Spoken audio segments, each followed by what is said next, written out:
The 21st century, hailed as the beginning of the future many had dreamed of for centuries, but in reality, simply more of the same politics that have run the world since the end of World War II. The United States is flush with the wealth and power of a superpower and comfortable in its position, refusing to see its many faults and beginnings of decline. Bill Clinton is at the end of his second term, a lame duck unable to get anything passed after being impeached in the House but acquitted in the Senate. The race for his successor is between Vice President Al Gore and George W. Bush, both on the campaign trail across the country. In Europe, nationalism is on the rise once more, and the French have adopted a form of Gaullism, demanding to be treated as an equal and world power, despite being unable to back this up. In Russia, Putin is locked in a bitter power struggle, as many of the older oligarchs are supporting Zyuganov, a political leader calling for the return of the Soviet Union. And in China, the hardliner conservative Maoists are putting pressure on Chairman Zeman to return to the roots of the nation, and in addition, have moved the carrier through NATO waters as a show of strength in the first days of this new century.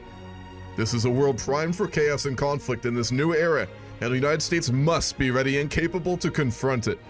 This is the first part of Millennium Dawn multiplayer roleplay series as the United States of America. Remember to like and subscribe if you enjoy. Gore, you may still win this. I know you have a lot of... It's not looking very good, I'll be honest. It's not. I've seen the poll numbers, so I'm going to be honest. It doesn't look great for you, but if you need more time to campaign, I understand. But do remember, we've got a lot of... We can't let diplomacy go out the window for this election. Of course. You have to still complete our job here. We are running a pretty big surplus, so we're also going to need to raise taxes when we can. We'll probably wait until Bush is president in order to go ahead and change that. For now, we'll just stay up to stable growth, and then we'll work on increasing taxes a bit under the Bush administration. Good day, Mr. Clinton. It is good to speak with you again, President Chirac. It has been a time since I've been here in Paris, and it's good to see you. I know I will not be in office much longer, but I feel like we had a very good working relationship. Of course, Mr. Clinton. I must say, I want to start off with, I know I came here primarily to discuss some more lighter topics, but I gotta ask, do you have any more intelligence regarding the Chinese carrier that went through the Strait of Gibraltar? Not at this moment, I'm afraid. We have received rumblings that the Chinese are getting involved in Africa. But at this time, we do not know to what extent. Information, though, that they are getting involved in, or they plan to be involved in the Congo. French influence has been strong in that region, and we'd like to support you. NATO, as you know, has frankly been heavily dependent on us, both militarily and economically, and if the French were to shoulder more of the burden, it would offset our own costs, but also allow France to become much more of a player. Not that you aren't anymore, but you are certainly not the great empire that France was in the past, of course. I was suggesting. I mean, we plan to continue this relationship we have with your country on the same level as before, but under the conditions that France will be treated as an equal partner. As you know well, we have great respect for the French people. We fought a war together. We want certainly to be returned to be a major player in the world and to influence world politics as a whole. And as I said, we have a desire to work with you, but this is a bit of a case of showing rather than telling. We just recently announced that France is going to build 3 more aircraft carriers to better operate in those situations and to better operate in the world and project power. And I hope that that holds true, Mr. Clinton. As I said, I don't want the French-American friendship to be strained. This is a phone call from President Bill Clinton, Secretary Zeman. Yes, I think there has been a bit of a miscommunication. The carrier, you're talking of the lone ship that's being tugged by... Correct. We currently, of course, have a contingent of the U.S. Navy escorting that vessel on its journey. I had told one of my advisors, or one of my ministers, to go and talk to you about it, but it seems he did not. He most certainly did not. The ship itself has no arms on it. The issue is Chinese sent a naval vessel without any proper communication with my government through waters that we defend. I mean, I would say we would have been in our right to do quite a lot there, which we chose not to because we don't wish to strain relations. We would like to formally request that Beijing does make a formal apology. It doesn't need to be to the U.S., but just to NATO states as a whole. So we will definitely make a formal apology to the NATO water nations that we may have alerted. I also would like to have another frank conversation with you. The situation in Russia involving the shocking victory of Zyuganov in the elections there and the ousting of Putin is very concerning to my government, and we're curious to see what Beijing's thoughts were on that situation. Beijing has a rather, despite our official congratulations, China is a bit disconcertant to the rise of the Communist Party of Russia. Does Beijing, if this continues and they continue to move further towards a Soviet rebirth, will you continue to maintain your economic and military ties with Russia? China, we've had a party conference of the CCP. If Soviet Union attempts to forcefully reunify, China may go back to the cold situation of the Sino-Soviet split. We're glad to hear that China will put their foot down and not cooperate with this madness. My administration is very worried regarding what we have heard about as this rise of these conservative Maoists in your country. Chairman Zemin, we have worked very closely, and I have a great deal of respect for you. I like to think that the American people do, and I would like to be hopefully assured that these extreme conservatives who wish to go back to the old way of doing things in China hopefully will not gain any traction. What's the situation with that? More of a three factions issue. I am doing what I can to keep a united front of all parties of the Congress. I understand, but I think many investors in America, I've had numerous calls recently from many CEOs, heads of large multi-conglomerate corporations in the US who have seriously large amounts of investments in Chinese manufacturing, who are growing very concerned of if their investments are at stake. George W. Bush is campaigning on a platform of pivoting manufacturing out of China, given the conservative hardline talk we've been hearing from you. What guarantees do American investors and Western markets have that will be the case? My guarantee would be that my guarantee is that my successor will follow those lines. You can't guarantee that. We both know that. Given the fact that you are capable at any point of seizing manufactories and investments that America has placed in China, and we put a lot in, you certainly cannot match that. You don't have the economic capacity to. But Washington would be preferential to the Chinese government spending a fair degree of money to place investments in the United States, ones which, in the case of China seizing American assets, we would likewise have some recourse in to make back some of that money. Yes, we will. I will happily agree to that. As you know, I'm a lame duck president. I can't get any domestic policy done at home. We both know that. The situation regarding the unfortunate circumstance that has dogged my administration for the last year, we don't need to go into details on it. I can assure you that it was all lies. My wife fully supports me, of course, but it has made it so I can't do much at home. And I've been pursuing foreign policy, which can hopefully facilitate a smooth transition to an alternative government. Almost a situation of economic mutual destruction, you understand.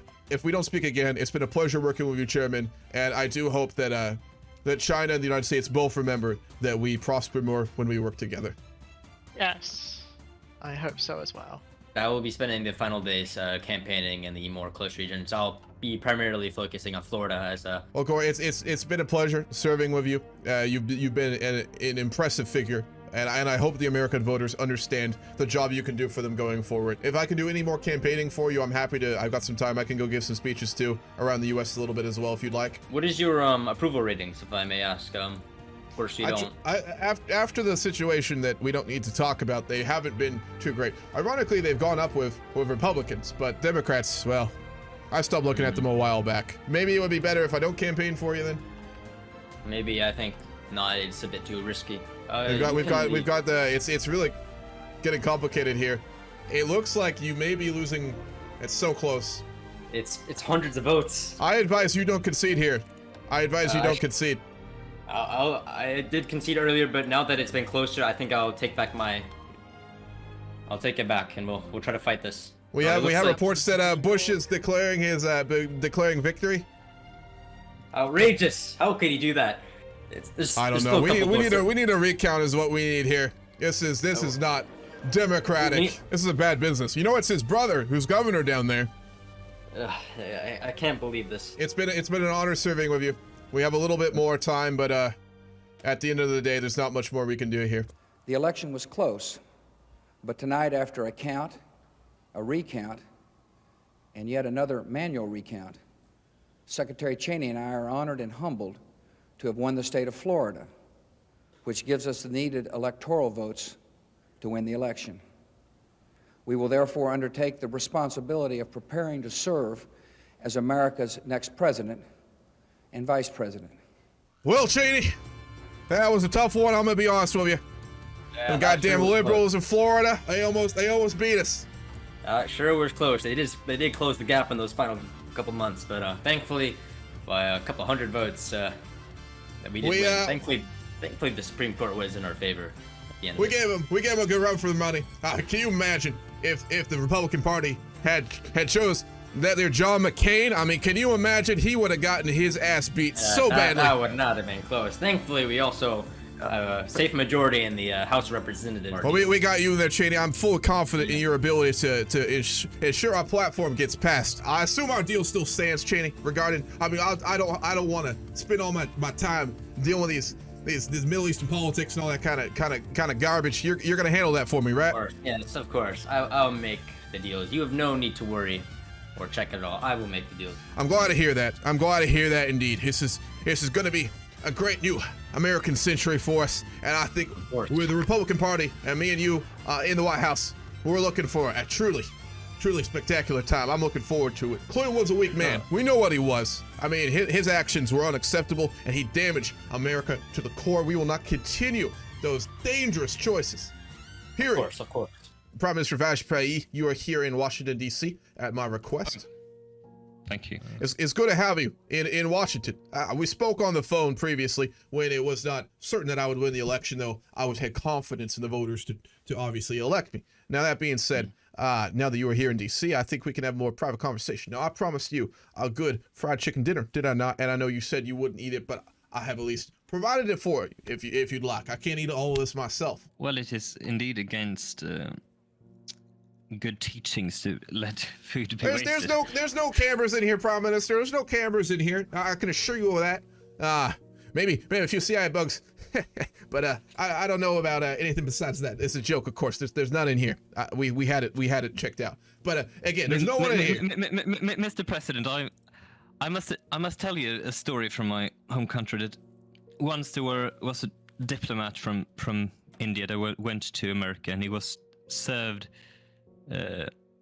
chicken steak, and he ate it, and many pictures were taken of him. But when he returned to his home country, to his home state, he lost all of his offices and his entire family. You see the cameras in here, Prime Minister? I won't push you on this. I understand if you don't want to do it. I'm just saying that there's no one in here but us. If it's indeed chicken, if it's not me, if it's not possible, but I will eat this chicken, yes. Wonderful. I can assure you it's good. I eat it almost every day myself. But anyway, we don't get caught up in this. It's just a fine meal. I'd love to share my culture with you. And I think there's no finer example of American cuisine than some good fried chickens. I didn't want to make a political issue out of this. As I said, there's no cameras in here. So this isn't the Nixon administration. But anyway, regarding the future, I want to make it very clear that I view the special relationship that I hope we can cultivate between India and the United States to be very key to my plan to shift away manufacturing from China to other regions. Good friends like yourself, of course. Yes, we do indeed, and we also want to, of course, as we know that your industries and your military industries have great demand. We want to, of course, offer investments back into the American economy, in particular for licensed production. Military production as of now is getting more and more out of date. We saw it ourselves in the recent conflict with Pakistan. That there Kashmiri. I've read about that. Tragedy. Listen here, Prime Minister. I can tell you for sure that America would wish to pursue all options with a relationship with India, and if that comes in the form of providing you with equipment to modernize your military, I'm sure we can work that out. Now, I don't handle those details myself. I don't have quite the time for that. Now, Dick Cheney, my VP, great man. You'll get along great with him. He'll be happy to flush out those deals with you.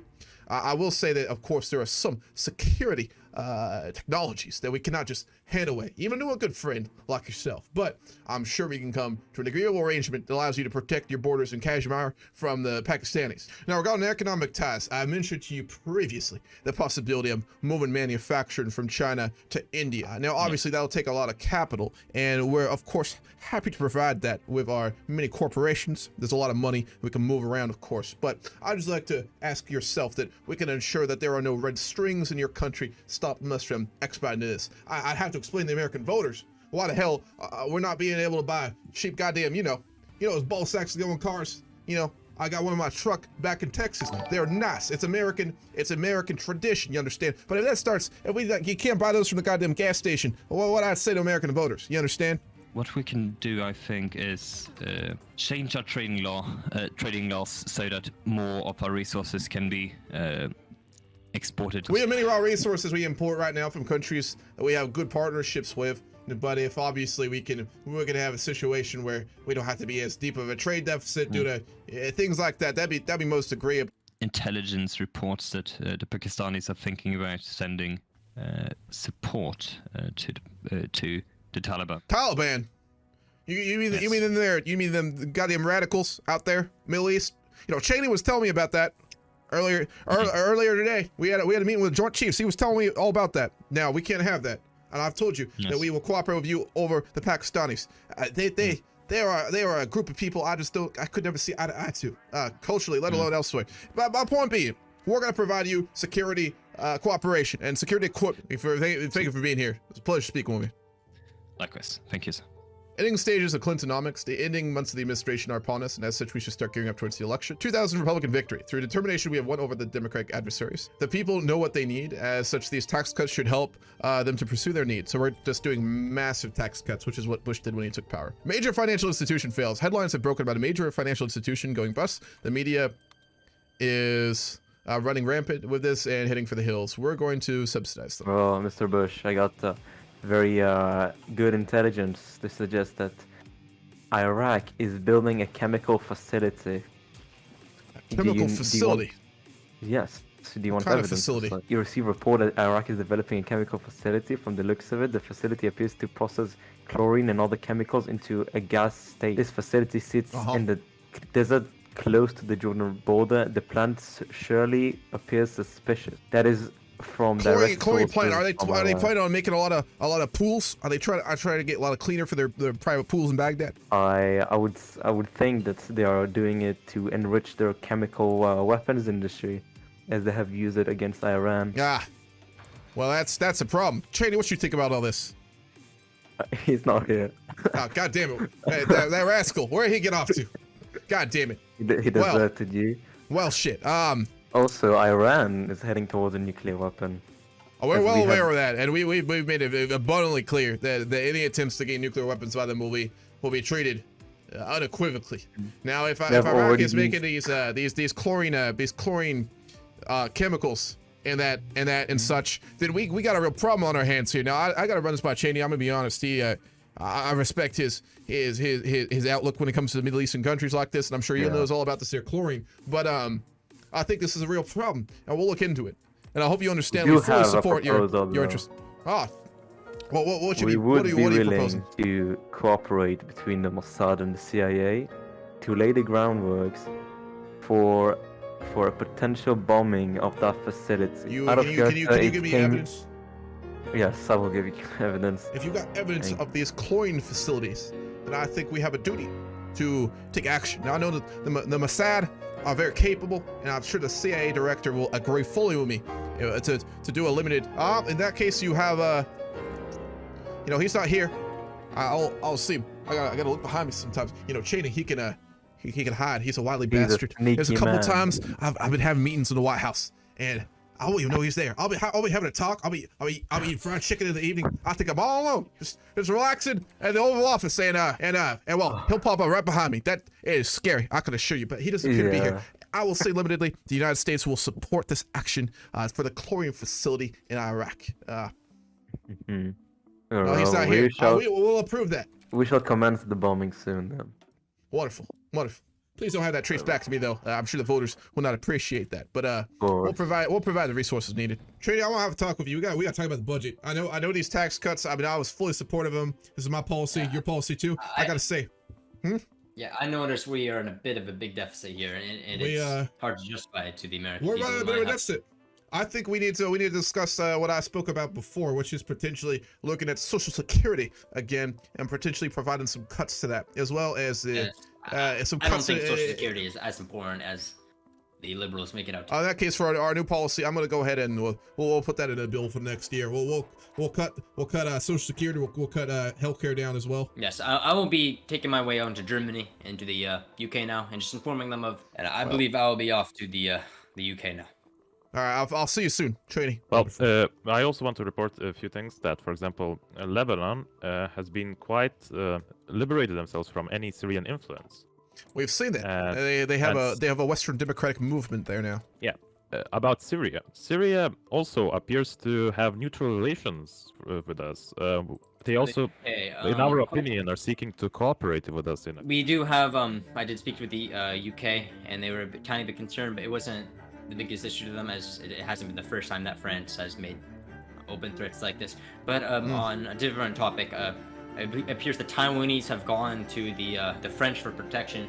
When they went to us, we told them we wouldn't let China kind of invade them freely, but we still kept strategic ambiguity still as a strategy. And it appears that they've directly gone to France, and now France has made an open statement, just informing